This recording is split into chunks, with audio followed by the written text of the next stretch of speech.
मोहब्बत करना हमारे बस में नहीं होता, मगर इस मोहब्बत से दूर चले जाना वो हमारे बस में होता है। दुनिया की सबसे लाइलाज बीमारी मोहब्बत है, और क्या हसीन इत्तेफाक है, मोहब्बत होने के बाद लोग खुश होते हैं।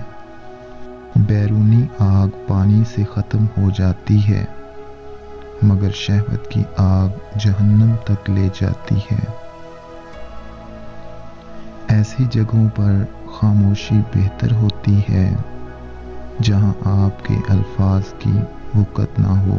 वक़्त निकल जाने के बाद कोई कदर करे तो इसे कदर नहीं अफसोस कहते हैं।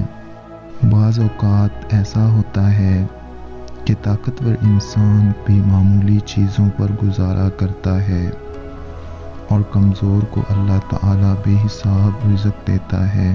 ये सब मुक़द्दर और किस्मत की बातें हैं। इन लोगों से बच कर रहो जो तेरे सामने मत्तकी और परहेज़गार बनने की कोशिश करें।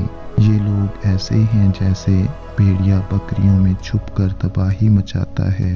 अगर खुदा की रज़ा और खुशनुदी हासिल करना चाहते हो तो दुनियावी चीज़ों से अपना पीछा छुड़ाओ और नादानी से बचने की कोशिश करो।